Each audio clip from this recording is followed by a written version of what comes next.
সদৌ টাই আহোম ছাত্ৰ সন্থাৰ উদ্যোগত ঐতিহাসিক কীৰ্তিচিহ্নৰ সংৰক্ষণ দাবীত প্ৰতিবাদী কাৰ্যসূচী শিৱসাগৰ দলমুখ চাৰিআলিত সদৌ টাই আহোম ছাত্ৰ সন্থাৰ উদ্যোগত ঐতিহাসিক কীৰ্তিচিহ্নসমূহ বিজ্ঞানসন্মত সংৰক্ষণ আৰু শোভাবৰ্ধনৰ দাবীত প্ৰতিবাদী কাৰ্যসূচী ৰূপায়ণ কৰা হয়। আটাচুৰ এই কাৰ্যসূচীত স্থানীয় কেইবাটাও দল সংগঠনৰ সমৰ্থনে প্ৰতিবাদকাৰীসকলক অধিক উৎসাহিত কৰে। প্ৰতিবাদকাৰীয়ে প্ৰকাশ কৰা মতে যে শিৱসাগৰৰ ঐতিহাসিক কীৰ্তিচিহ্নসমূহ অসমীয়া জাতি সত্ৰাৰ গৌৰৱৰ প্ৰতীক, কিন্তু চৰকাৰী অনাদৰত এই স্থাপনসমূহ অযত্নৰ সন্মুখীন হৈছে। বিশেষকৈ ঐতিহাসিক স্থানসমূহৰ বিজ্ঞানসন্মত সংৰক্ষণৰ অভাৱত ইয়াৰ ঐতিহাসিক আৰু পৰ্যটন মূল্য ক্ষতিগ্ৰস্ত হৈছে। প্ৰতিবাদকাৰীয়ে দাবী কৰে যে এই স্থানসমূহ সংৰক্ষণৰ বাবে চৰকাৰে শীঘ্ৰে পদক্ষেপ ল'ব লাগে। আটাচুৰ নেতৃত্বই দাবী কৰে যে চৰকাৰে অতি শীঘ্ৰে ব্যৱস্থা গ্ৰহণ নকৰিলে বৃহত্তৰ আন্দোলন গঢ়ি তোলা হ'ব আৰু আমাৰ ঐতিহাসিক স্থানসমূহ সংৰক্ষণ কৰা আমাৰ জাতিগত দায়িত্ব বুলি আটাচুৰ নেতৃত্বই উল্লেখ কৰে। প্ৰতিবাদী কাৰ্যসূচীৰে বিভিন্ন শ্লোগানেৰে পৰিৱেশ উত্তাল কৰি তোলে, অন্ততঃ য'ত বহু সংখ্যক প্ৰতিবাদকাৰী উপস্থিত থাকে। আটাচুৰ নেতৃবৃন্দই জনসাধাৰণক এই আন্দোলনত অংশগ্ৰহণ কৰি নিজৰ ঐতিহাসিক সম্পত্তি ৰক্ষাৰ বাবে আগবাঢ়ি আহিবলৈ আহ্বান জনায়।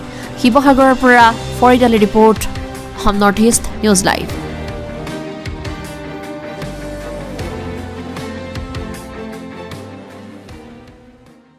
আৰু এই সম্পদবিলাক ৰক্ষণাবেক্ষণ কৰাটো চৰকাৰৰ জাতীয় দায়িত্ব।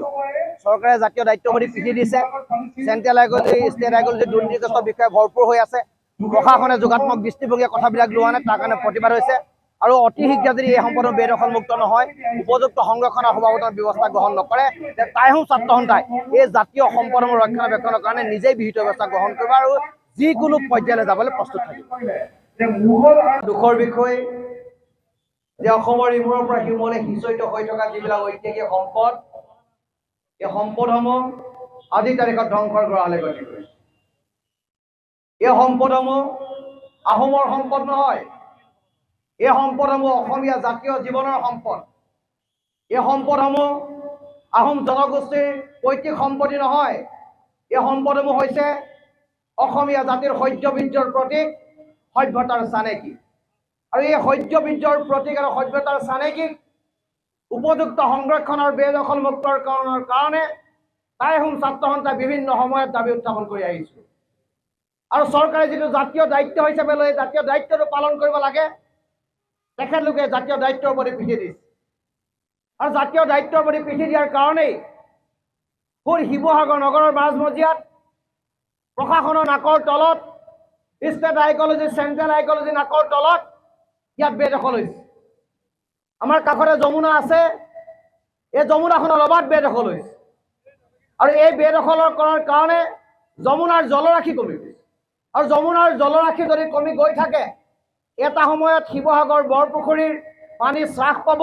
আৰু বৰপুখুৰীৰ পানী হ্ৰাস পোৱাৰ লগে লগে যিটো সভ্যতা সংস্কৃতিৰ প্ৰতীক বুলি যাক লৈ আমি গৌৰৱ কৰোঁ, ঐতিহাসিক শিৱদৌল, দেৱীদৌল, বিষ্ণুদৌল অট'মেটিকেলি কমি পৰিব। এই বাস্তৱসন্মত, এই বিজ্ঞানসন্মত আৰু এই দূৰদৰ্শী কথাটো চৰকাৰে বুজি পায়ো বুজি নোপোৱাৰ ভাও ধৰে। ষ্টেট আইকলজিয়ে নিৰ্যাত ভুগি আছে, চেণ্ট্ৰেল আইকলজি এই ক্ষেত্ৰত কোনো ধৰণৰ বিহিত ব্যৱস্থা গ্ৰহণ কৰা নাই, তাৰ কাৰণে প্ৰতিবাদ হৈছে।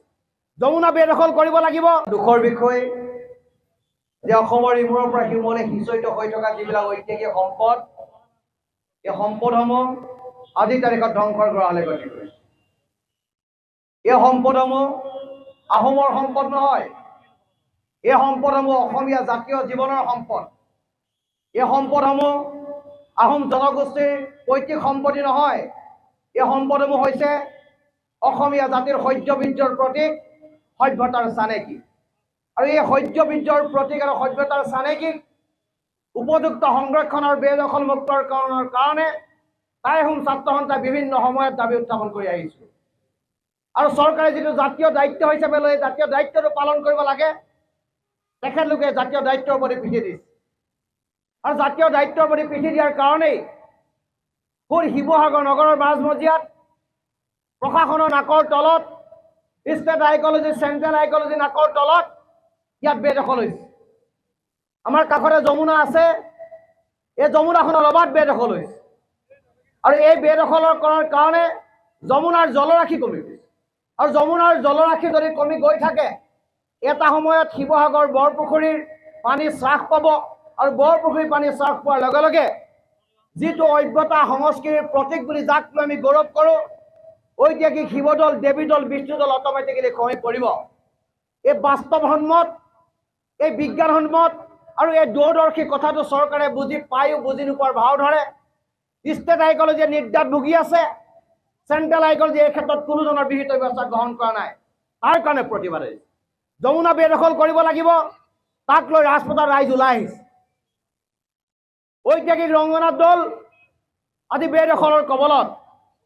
এই ৰংগনাথ দৌলৰ কাষতে থকা বৰ ঠাকুৰ উপাধিৰ এজন ব্যক্তিয়ে